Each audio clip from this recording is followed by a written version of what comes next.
said like how would like straight black men bring people in, like for me, I run a venue in the Bronx for like, you know, competitive video games and stuff, and for me it's like, okay, well, when like I work in two businesses, the one I run and then my career, which is tattooing, so y'all know all about survival and then editing yourself to be able to survive in particular spaces. So for me, I tattoo all manner of people from all age groups and all walks of life and all groups of thought, right? So like how Blake said, like sometimes it's like, yo, you need to cut that shit out. But then other times I find myself being way too nice to people who don't deserve it because they are putting money in my pocket to be able to feed my sons.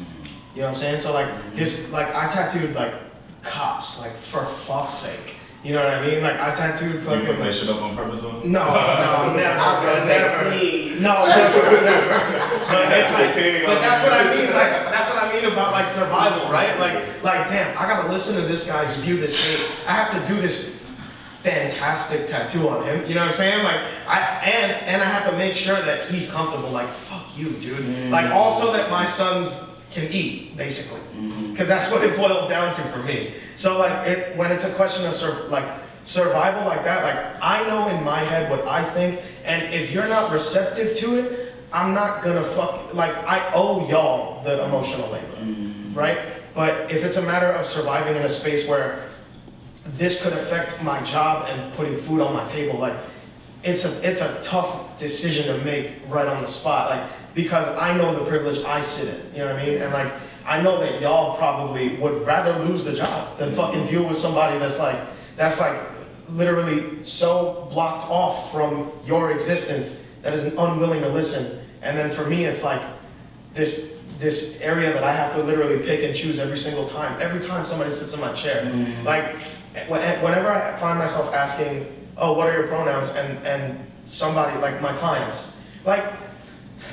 I don't know how appropriate it is of me to say this, but like you can fucking tell. Like you can tell when someone the vibe I get from people, you can tell when someone is like kind of like when they enter the shop, he was just there. Like it's a pretty intense space. There's a lot going on, and it's not really a lot of like queer energy and shit. You know what I'm saying? So when you walk in there, a lot of my queer clients, like I can fucking see it. Like I've been around queer people and trans people so often, I can see that shit painted on their faces, the anxiety that they might not be accepted in the space until I hit them with do you have any preferred pronouns? That shit fucking like literally snap yeah, they, them. And like literally it's like a fucking flush, like, okay, now we're good as shit. But then, sorry, and then really quick, in the actual business in the venue, it doesn't matter like if you're black or not, if you do not make space for if you don't make space for queer people, for trans people, for the whole like community as a whole, you're not welcome. I guess I'm gonna ask you a question. I definitely want to hear from Pierre on why you think this is something that needs to be talked about, or how it's affected you personally. Yeah, I think that in terms of, you know, we are constantly always talking about freedom and what revolution looks like. And it's something that whether we're talking about in a joking manner, we're talking about seriously, like we as a people have been kind of fighting or talking about revolution and change for so long, and you know we've like from a systemic perspective, there's been so many things in the way, and a lot of the reason why we haven't gone as far as we could is because we aren't as unified as we could be. And I mean real unity, not like, you know, just finding the nearest, you know, cishet black man and just letting him lead us to over a cliff somewhere. Which is, because at the end of the day, all these movements get started usually by black queer people and then they fall apart. And it's like, why is that? I don't know. You know, it's at a certain point, it gets really frustrating to read history and see this same thing happen over and over again, and to shout from the outliers and just begging to just listen or we will die. Because either you're going to kill us or systemically white people will kill us. You know, it's like, and all it takes is just coming to the realization that we are all equals, and all this hate and oppression that's coming stems a lot from colonialism and from the things that white people teach us. We learn to hate each other from how we are raised, and it's really sad watching these adults come into like learning all these things from society and living full lives stunted in their own personal lives, not just harming and oppressing other people who are differently from them, but also cishet people that harm themselves. And a lot of things that cishet women complain about all boil down to that. If homophobia and transphobia and misogyny is dealt with, a lot of the problems we have in society are also handled. And if we want revolution, like it's been said before, the most marginalized people in the community need to be up front. Everyone, and it's funny because like white supremacy tricks us into believing that we need one leader to be in front of us, and usually he's a straight man. And what they've done every single time is shoot that nigga in the face. And then we have no one, and the movement spirals down, and we have to start from the beginning. Instead of it being community, everyone putting in their equal share, everyone being important, everyone having a skill. They can't kill all of us. They can't. It's fucking, they've tried and they failed because we're still fucking here. So if everyone is a leader, if everyone gives their skill and takes on a leadership role and an accountability role, holding themselves accountable in their own lives, and we're all leaders joining together, we can do this. But white supremacy teaches black cishet men that they have to be the leaders of the household. And a lot of black cishet men are swallowing white supremacy because it feels good, because power feels good. Every single person who walks into the room, who people look at you and they assume you're a man, it feels good. We all can just sit here and admit that shit feels good. It does. If you get to even pass as straight or as even just a black man in general, and your word matters more, and that power, that shit feels good. And to give that up is hard, but you give it up because that's the right thing to do, because people are being killed out there, and because the only way we get the future we want is if we give that shit up. So yeah, that's my shit. Thank you. Julius, you think you could talk about your experiences with that kind of power? Or walking into the space and automatically people like accepting you? I know privilege goes to like race a lot, but I think my first experience with privilege is when my dad died when I was like 5, because I immediately went from like the poorest duplex on the east side to the suburbs. So I immediately separated myself from my cousins, and they thought I had privilege because I took showers and wore gas, you know what I'm saying? So as soon as you go back to the hood, they know that you get to go home, you know what I'm saying? So I think that was probably the first thing that like separated me from people. And then being in the suburbs and then realizing that this suburb doesn't have the most affluent people in it. It's another suburb that has a lot of affluent people in it, and then you also can't cross that border. So privilege was given, earned, and gained. But at the same time, when I joined the military, I didn't think, like you said, I didn't think I had privilege because they broke them down. But then when I got out, I get a 10% discount everywhere I go, you know what I'm saying? So once you get a 10% discount and everybody at the table, like, thank God, like, no, bitch, thank me. But I felt like I was privileged to have that discount, you know what I'm saying? But at the same time, you're not really. Like, you actually pay for it, you feel me? So, I don't know, it's kind of hard to want to be like, okay, privilege shouldn't be a thing, but at the same time, I earned it.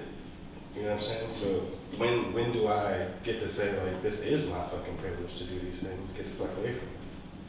When do I get to go to the suburbs and not get shot at and be like, okay, I earned this privilege to not live like you are living. You know what I'm saying? So I don't necessarily like you're saying unity, which I agree with you.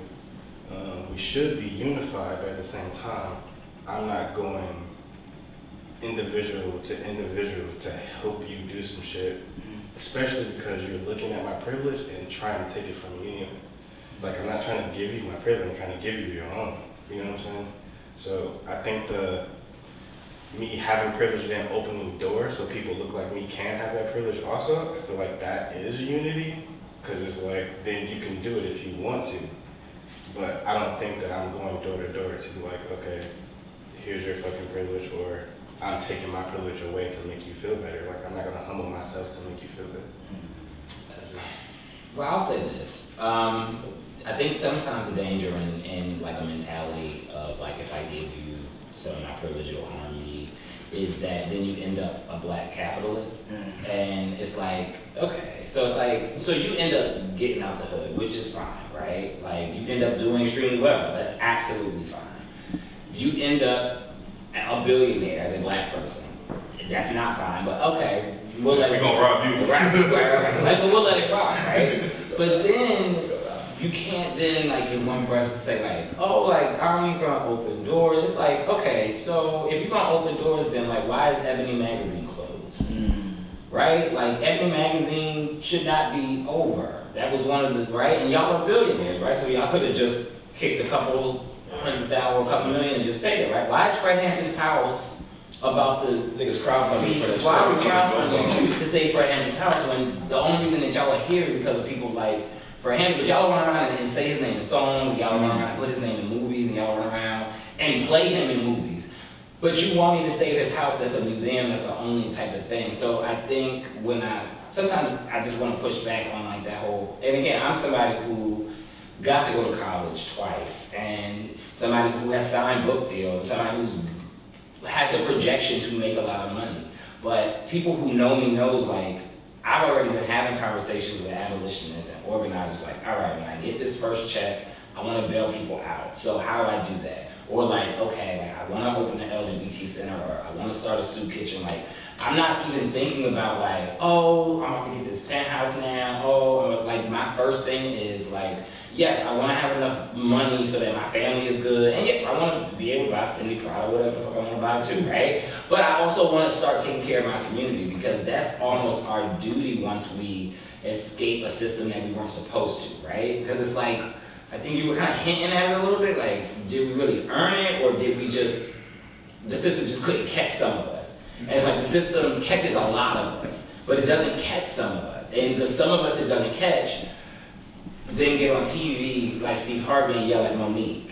Or then get on TV and or start to bash their own people like, you gotta play the game, you gotta play the game. And it's like, Checkers, bro. right, only to then lose everything, right? Because we then also watch white people come and take that stuff right away from them, even when they played the game. And so the game that I want us to start playing is the one, yeah, we know we're gonna, you can't dismantle the master's house using the master's tools, but we do know capitalism is the vehicle that we all have to operate within. So the best thing we can do is, once capitalism does enter our lives in a way that it pushes us to certain class levels and certain elite levels, to then take care of our community, whether that's publicly or privately or however you choose to do it. I think, it's like, if I'm gonna be in a room full of millionaires, then I need to be cutting checks towards some shit.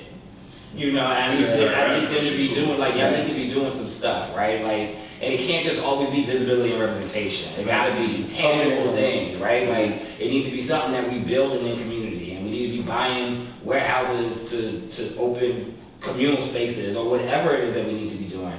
But I guess one of the things I want us to leave from here is, for us to be even sitting in a place like this is something that a lot of people will never be able to get to do. And so as we start to move together as a group, or however it works out, is that we all teach each other to understand that us having any type of privileges and giving some of those up only will help us. Like, it will not harm us, and it will only help our community grow to a place that everybody can be liberated, and like we all can work together, because we all gonna sit at different class levels and stuff. But I do think it is important that we know that we have to help our own. Yeah, I think also it's important to acknowledge that we still have to unlearn things. Right. The idea of earning versus not earning or deserving, like from like a therapy perspective, like you're kind of encouraged to not say things like deserve and earn, because there's so many systemic things in play that no one earns anything. Right. Not you. Right. whatever you have has been given to you because you're not something else. And that's really what it all comes down to. The same way that we look at a rich, cishet white man, and he's talking about he's earned everything he's gotten. But when you look at his life, he was given so many breaks and had so much money as his foundation, and so many. Oh, I know someone. A small loan of $1 million. Yes, or even in the sense that even if we distill that down to just the Black community, right? We might not have the money that like white people have, but what we do have, we have some community connections, and we have protection, being protective over people. Like, yes, Black cishet men are oppressed in the wider world, but in the Black community, they are protected in a way, because the Black community knows how shitty the world is for Black men. So within, there's a lot of like, oh, okay, all right, what can we do to keep you good? As long as you're not gay, how can I give you opportunities? Oh, we need to raise money so he can go to camp. Oh, let's raise money in the church so he can go to a historically Black college. Or like, what can we do to make sure that you're good because you're the future? You're gonna be a leader. You're special. Whereas for Black cis women, it's like, well, you're going to be a mom or something, so let's just give you just enough so you know your place and you be good with that, or you'll be punished. Black queer people, why do you exist? Right. You're not doing what you're supposed to do, especially Black men, Black queer men. Why are you not obeying the rules? If you just play by the rules, we could give you this. And since you don't, we need to hate you. You need to know your place. So it's like you earn it because you're allowed to earn it. You're allowed to take on jobs that other people can't access. You're given the emotional support that is not given to other people. You're shielded from certain traumas that other people are not shielded from. And in that way, you're allowed to do things that you're allowed in rooms and in spaces that other Black people are not allowed. And to acknowledge that journey in an honest, holistic way makes you more compassionate, because there are other people that didn't even get the opportunity to work hard.